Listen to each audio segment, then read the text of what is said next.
êtes venu chercher ici ce matin? Qui vous a appelé? Qui vous a connecté à ce ministère? Père éternel, nous voulons te louer ce matin. Nous voulons te laisser toute la place. Utilise-moi. Sers-toi de ma bouche. Sers-toi de tout ce que je suis pour apporter un message de consolation pour ton peuple qui en a tellement besoin ce matin. Au nom de Jésus, nous avons ainsi prié. Amen. Qui vous a appelé ce matin? Qu'est-ce que vous êtes venu chercher en ce lieu? Avez-vous reçu un coup de téléphone particulier? Ou est-ce que notre pasteur vous a appelé individuellement pour vous dire de venir en ce lieu? Non. Sachez qu'en entrant dans ce lieu, vous avez choisi la bonne part, que personne ne pourra jamais vous retirer. Car, mes amis, il y a un temps pour tout. Toute la semaine, nous avons couru. Toute la semaine, nous sommes montés, descendus. Nous avons gravi des montagnes, traversé des vallées, des forêts. Et maintenant, c'est le temps d'être au pied de Jésus pour écouter le Père nous parler, nous enseigner, nous consoler, nous apporter ce dont on a besoin aujourd'hui. Parce que Dieu a une nourriture particulière pour chacun de nous aujourd'hui. Nous devons être enseignés afin de nous déployer dans ce monde. Nous devons nous déployer comme des aigles dans ce monde.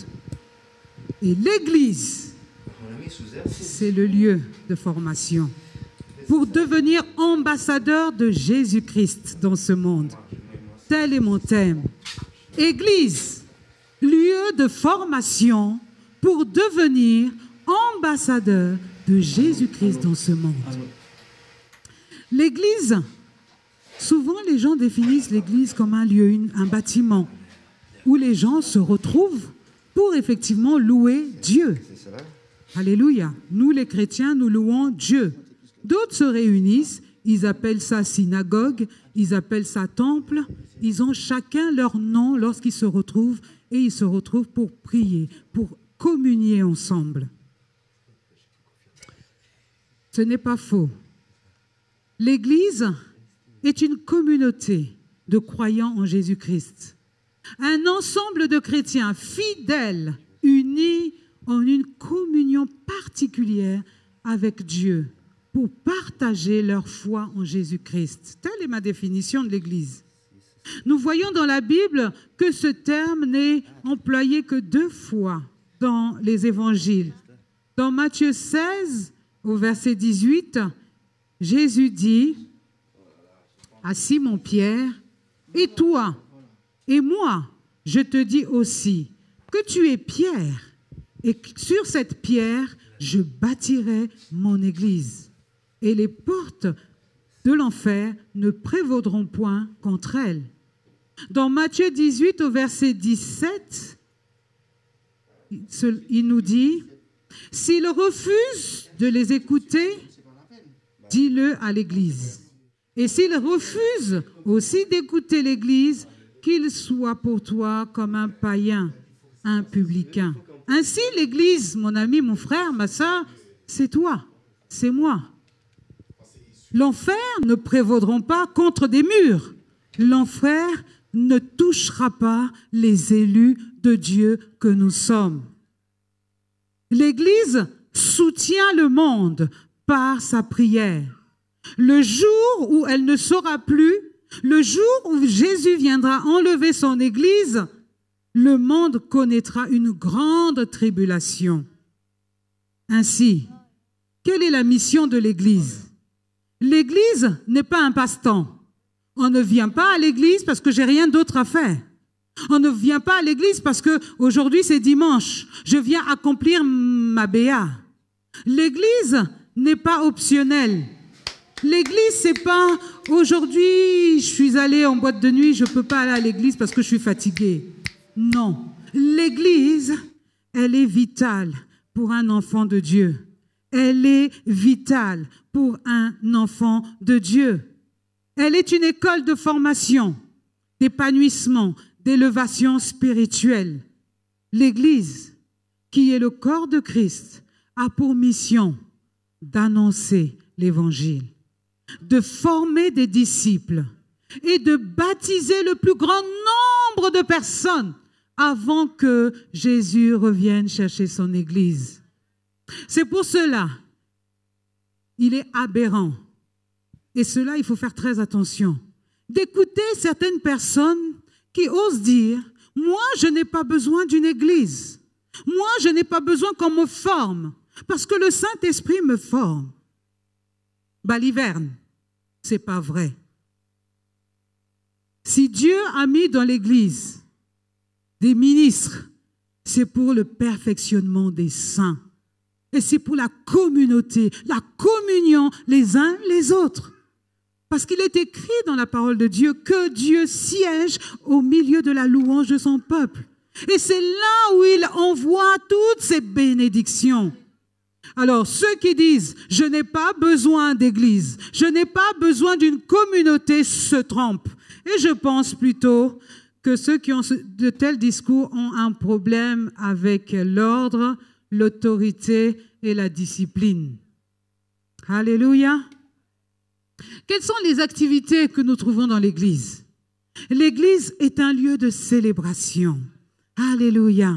Dieu siège au milieu de la louange de son peuple. Cet endroit, c'est dans cet endroit que nous adorons, que nous louons le Dieu, le Père Tout-Puissant, Créateur du ciel et de la terre. C'est dans cet endroit que nous célébrons son saint nom. C'est dans cet endroit que nous magnifions sa grandeur.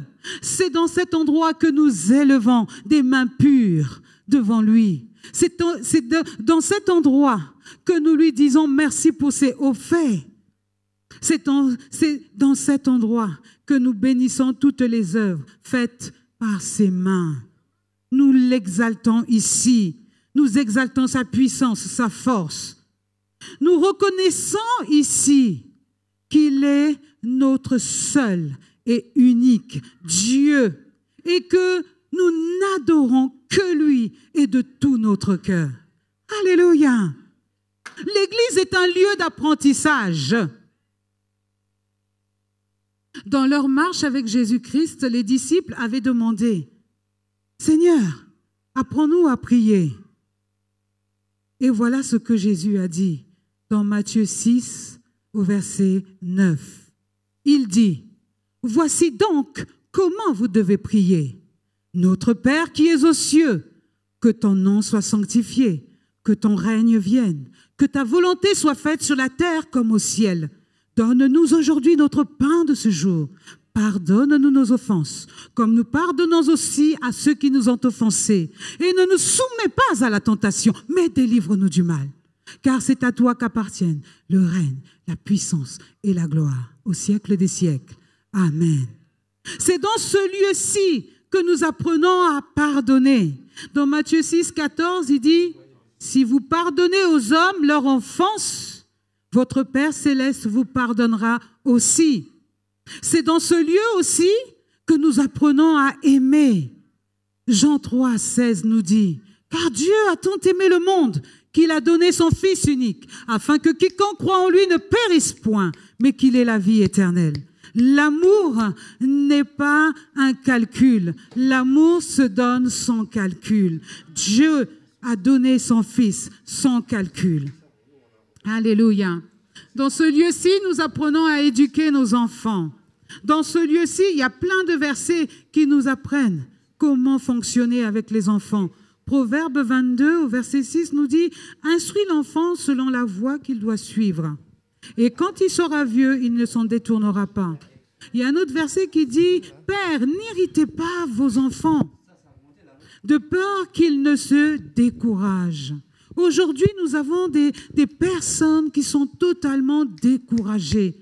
Pourquoi? Parce que dès l'enfance, on leur a donné une étiquette. Tu es bête, tu ne réussiras pas. Mais qu'est-ce que j'ai fait pour avoir un enfant comme toi? Tu es maudit. Beaucoup d'enfants portent de telles étiquettes lorsqu'ils ne sont pas instruits selon la voie de l'Éternel. Nous en faisons des personnes malades spirituellement, psychologiquement. Ils deviennent très malades. Alléluia. L'Église nous apprend à marcher dans l'excellence. Alléluia. Amen. Dans la justice et dans l'équité. À l'image de Jésus, qui a marché sur cette terre, nous devons marcher comme lui. Il était droit, il était juste. En lui était toute la plénitude de la justice, de l'amour, de l'ordre. Il ne faisait pas comme tout le monde, parce qu'il n'était pas comme tout le monde. Et il nous a mis à part afin de l'imiter, afin que nous ne fassions pas comme le monde fait. Nous sommes justes parce que Jésus nous a justifiés. Alléluia. Dans ce lieu, nous apprenons à devenir des maîtres. Amen. Nous apprenons à devenir des soutiens spirituels pour ceux qui, comme nous, étions morts bien que vivants. Nous sommes voués, lorsque nous sommes dans ce ministère, à devenir des enseignants, à devenir les porte-paroles de Christ, à devenir la bouche qui redresse. Nous sommes voués. Vous êtes condamnés, mes frères et sœurs, à porter ce poids pour le monde, à enseigner la parole de Dieu. Pour cela, nous devons être enseignables. Vous savez, il y a des gens qui sont difficilement enseignables. Alléluia. Avoir un cœur obéissant, rempli d'humilité et de reconnaissance envers ceux qui nous enseignent.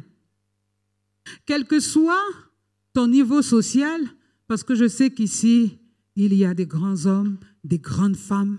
Ceux qui nous regardent sur le net, ils ont décidé de nous regarder aujourd'hui et je sais qu'à travers les médias, il y a des hommes, des grands hommes haut placés, des ministres, des présidents qui regardent ce que nous faisons ici, qui nous espionnent.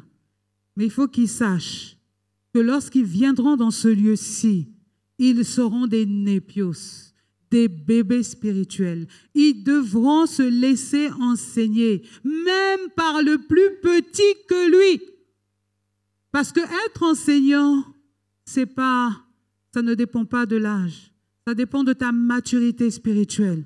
Un enfant, j'ai été étonnée comment un petit enfant, une petite fille d'à peine 12 ans, 13 ans, qui prêchait la parole, je me suis dit, waouh! Et ce qu'il disait était tellement sensé, cohérent.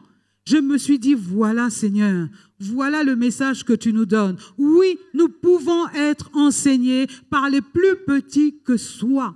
Alors pour cela, il faudra mettre son orgueil de côté et se laisser enseigner. Alléluia. L'Église est un lieu de restauration. Pourquoi je dis ça? Parce qu'une fois, j'ai entendu quelqu'un parler qui disait, mais dans cette église, je ne comprends pas dans cette église pourquoi on ne guérit pas. J'étais étonnée d'écouter ça, d'entendre ça. Dans cette église, on ne guérit pas. Mais je me demande, où est-elle lorsque les guérisons sont manifestées dans ce lieu? Où se trouve son esprit lorsque Dieu vient et délivre ses enfants? Alléluia. Alléluia. Amen. Dans ce ministère, les enfants de Dieu sont restaurés. Amen. Dans ce ministère, les enfants de Dieu sont élevés. Amen. Dans ce ministère, Amen. Les chaînes tombent. Amen. Dans ce ministère, Amen. Nous attendons juste maintenant une seule grâce Amen. Où le Seigneur nous donnera de ressusciter les morts au nom de Jésus. Dans ce ministère, beaucoup viennent assoiffés et ils sont abreuvés. Dans ce ministère, beaucoup viennent sans vision et Dieu leur donne la vision parfaite pour leur vie. Où te trouves-tu lorsque Dieu te parle? Où Lorsque Dieu fait des miracles, ma soeur, mon frère,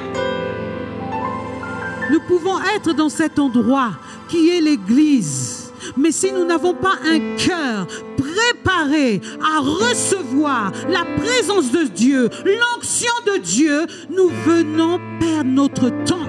Amen. Lorsque nous venons dans la maison de l'Éternel, nous devons nous préparer en amont pour recevoir quelque chose de Dieu. Parce que lorsque je me lève le matin, je me dis, je viens rencontrer mon Père, je viens rencontrer celui qui est éternellement grand. Et rien de moi, rien de mes problèmes, rien de ce qui m'empêche de respirer n'est au-dessus de mon Dieu. Dieu peut tout. Lorsque nous venons dans ce lieu, nous devons nous préparer à recevoir. Je ne peux pas être rentré dans ce lieu down et sortir down. Il y a quelque chose qui ne va pas. Jésus a dit, là où 2, 3 sont réunis en mon nom, je suis au milieu d'eux. Nous devons être convaincus que Jésus est au milieu de nous. Nous devons être convaincus que des myriades d'anges sont prêts à exécuter l'ordre divin. Parce que c'est ce pourquoi ils ont été mandatés. C'est pour venir à notre aide. Alléluia. Mais il faut que la foi soit en toi, mon ami. Il faut que la foi soit en toi. Vous savez, Dieu exauce même les païens. Dieu est le Dieu des chrétiens. Il est le Dieu des païens. Comment on peut comprendre que les païens reçoivent et que les chrétiens ne reçoivent pas? Il y a quelque chose qui ne va pas. Il y a quelque chose qui ne va pas. Dis, il y a quelque chose qui ne va pas. Il y a quelque chose qui Il y a quelque chose qui ne va pas. Est-ce que tu es prêt lorsque tu viens ici? Est-ce que tu te prépares lorsque tu viens ici dans l'église, la maison de Dieu? Est-ce que tu te prépares spirituellement? Est-ce que tu te prépares à recevoir? Reçois au nom de Jésus. Reçois au nom de Jésus. Reçois au nom de Jésus. Alléluia. Dans ce lieu, nous apprenons le combat spirituel. Nous avons une guerrière au milieu de nous. Si vous ne la connaissez pas, je vais vous la présenter un jour. C'est une guerrière. Elle nous apprend le combat spirituel. Et elle ne cesse de transformer nos vies chaque jour. Vous savez, souvent, beaucoup de gens disent, moi je suis timide. Oh, moi je peux pas prier, je peux pas prier pour une telle personne, mais qu'est-ce que je vais dire? Venez à l'école. Et l'école, c'est l'école du Seigneur Jésus. Amen. Venez à l'école, venez apprendre. Nous sommes des guerriers. Parce que le monde là que vous voyez, il est féroce. Il est féroce. Si seulement le Seigneur pouvait nous ouvrir les yeux pour voir. Je vous assure, si vous n'avez pas un cœur solide, si vous n'avez pas un cœur formé au combat, vous allez fuir. Vous allez vous cacher. Vous n'allez plus sortir de chez vous. Et quand bien même vous serez chez vous, même chez vous, il y a des choses incroyables. Vous savez, j'écoutais un ancien sataniste qui a donné sa vie à Jésus et qui aujourd'hui c'est un évangéliste qui travaille avec le ministère de David Wilkinson. Il était en train de dire, j'ai été baigné dans la sorcellerie et j'avais des missions à accomplir. Un homme tel que toi et moi avait des missions à accomplir. Qu'est-ce qu'il faisait?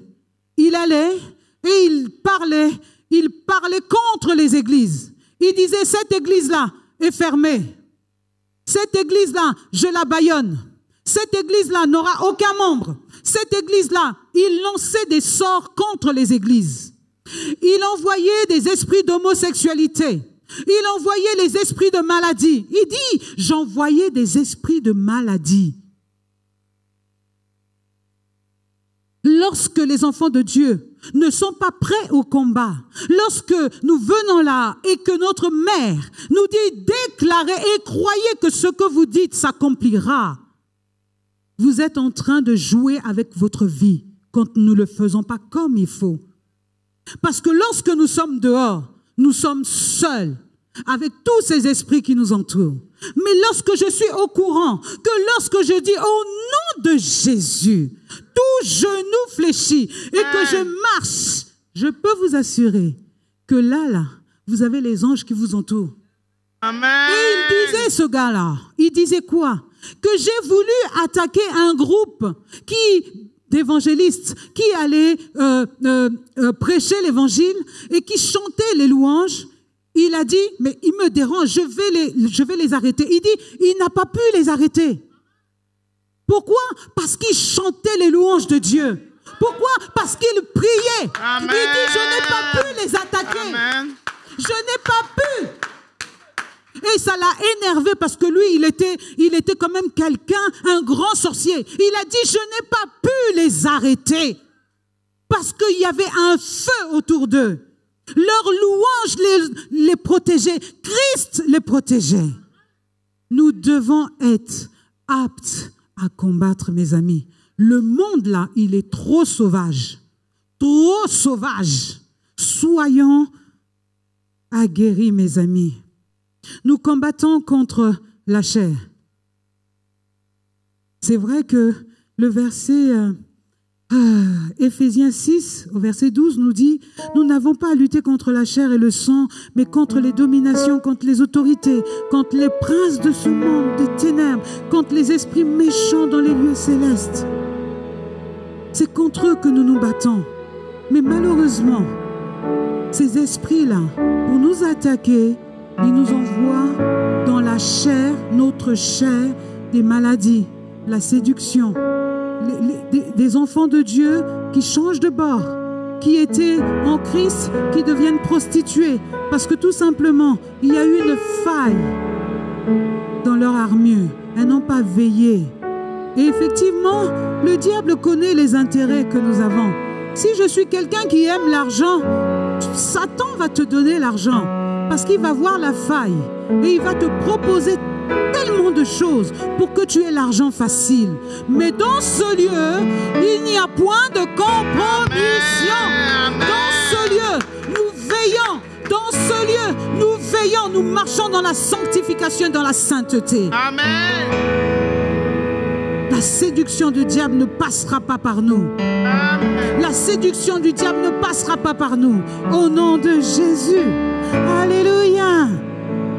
Oh, dans ce lieu qui est l'Église, Dieu nous donne d'élargir l'espace de notre tente. N'est-ce pas? Amen. Dieu nous donne d'ouvrir les yeux dans ce monde. L'Église n'est pas un somnifère, mes amis. L'Église n'est pas un somnifère.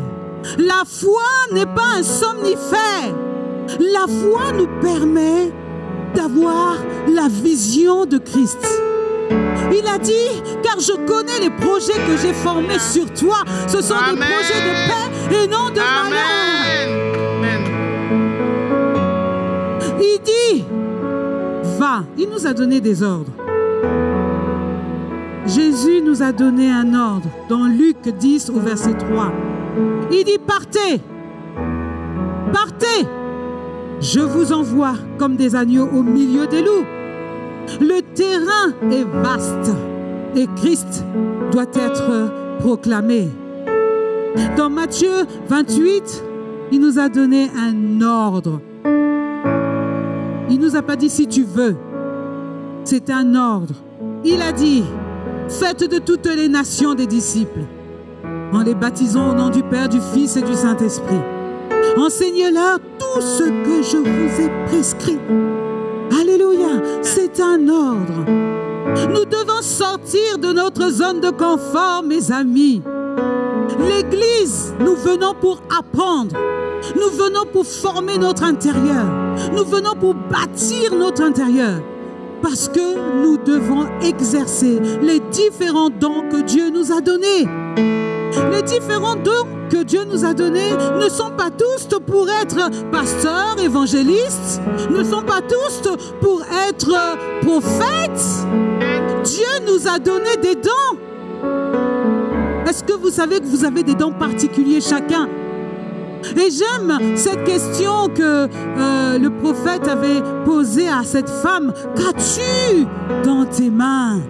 Qu'est-ce que Dieu a mis en toi? Abraham avait sa foi et à travers sa foi, il a transformé la surface de la terre. David avait ses 5 pierres et sa fronde. Il a tué Goliath et tout s'est ouvert pour lui, même s'il a eu des difficultés. Mais il est devenu roi. Alléluia. Ce petit garçon-là, qu'on pouvait négliger, il avait 5 pains et 5 poissons. Et ça a nourri une multitude de personnes. Toi, aujourd'hui, qu'as-tu dans tes mains qui peut servir à quelqu'un dans ce monde? L'Église, nous venons, nous apprenons, mais ce que nous avons, nous l'apportons au monde. Pourquoi? Pour que le monde soit sauvé. Aujourd'hui, si je suis milliardaire, et je le souhaite, au nom de Jésus, Amen. à travers mes millions, je serai ouvert. Les portes me seront ouvertes partout. Mais en plus de qui je suis, enfant de Dieu, accomplissant la volonté de Dieu, Amen. je pourrais imposer ma voix. Je pourrais parler facilement de Christ. Je pourrais effectivement faire des grands repas et dire, aujourd'hui nous allons écouter ma petite sœur Bélida qui va vous chanter un tel chant d'évangile. J'aurai cette opportunité de pouvoir parler parce que je suis riche et fort riche. Amen. Comme Abraham était riche et fort riche. Amen. Alléluia. Amen. Nous devons oser faire. Nous devons oser faire car notre capacité vient de Dieu. Amen. Nous l'avons dit tout à l'heure. L'intelligence, nous avons l'intelligence. La sagesse, nous l'avons la sagesse. Qu'est-ce que nous faisons avec l'intelligence que Dieu nous a donnée? Que faisons-nous avec la sagesse que Dieu nous a donnée? Non, mes amis, nous devons changer. Nous devons voir grand. Car notre Dieu est le moral. C'est ce que a dit ma sœur, l'évangéliste Hermine. Notre Dieu est le monarque de l'univers. Rien ne lui est impossible. Rien ne lui est impossible. Nous devons avoir la vision. Nous devons voir grand. Notre Dieu est grand. Amen. Nous devons aspirer à de grandes choses. Car notre Dieu est grand. Alléluia. Amen. Ne bloquons pas ce que Dieu a mis en nous. Ne nous limitons pas. Dieu a mis de grandes choses entre nos mains. Et nous devons utiliser ces choses-là pour que la parole de Dieu soit prêchée partout. Parce que lorsqu'on regarde quelqu'un, tu n'as pas besoin de parler.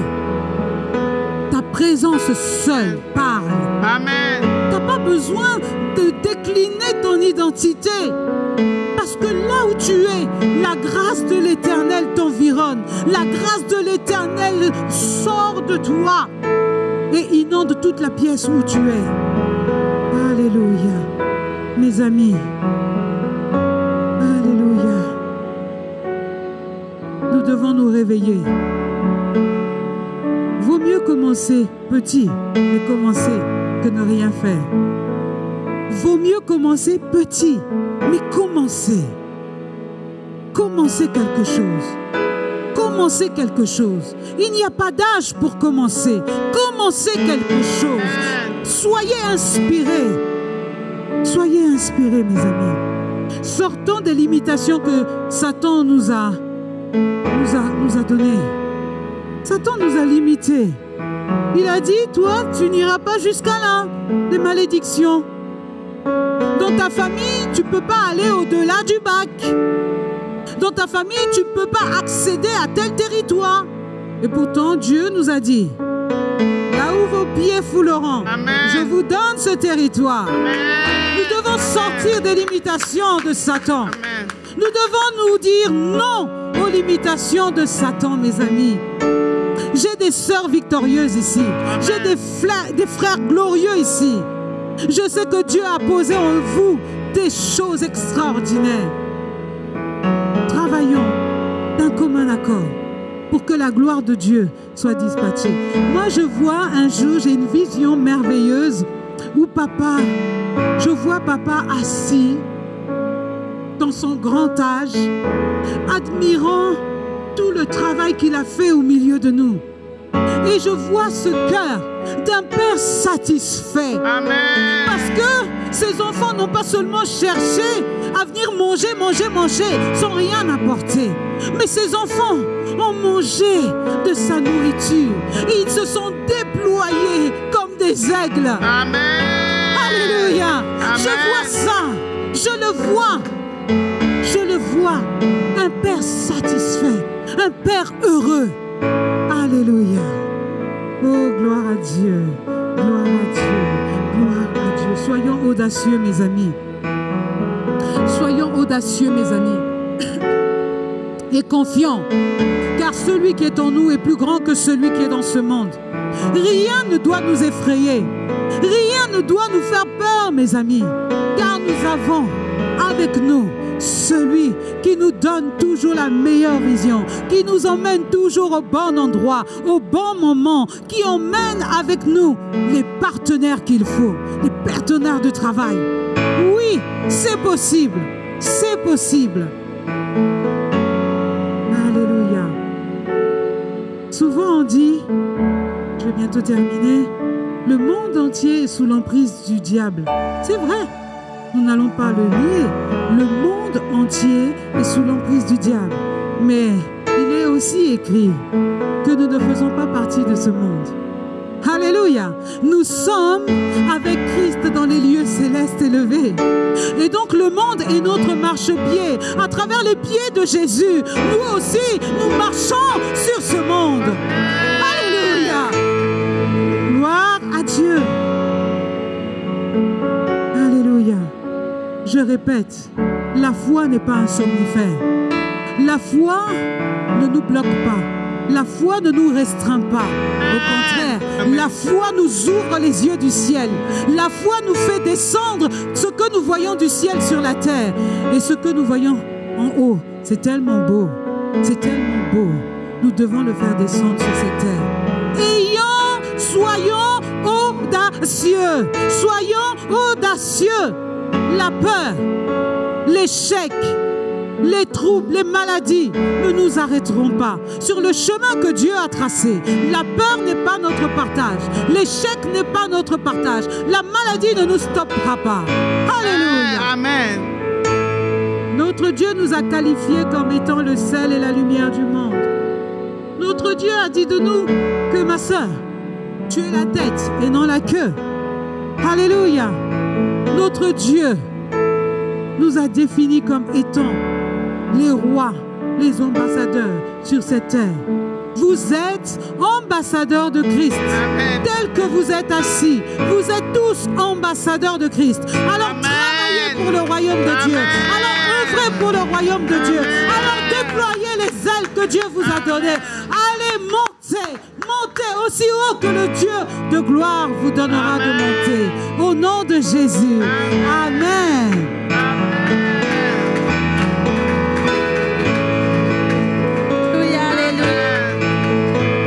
Sois béni, béni, béni, béni, Pasteur Colette. Est-ce que l'Église a été bénie? Amen.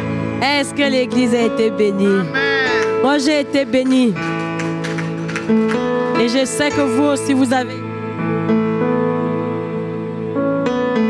Je sais que j'ai été bénie. Et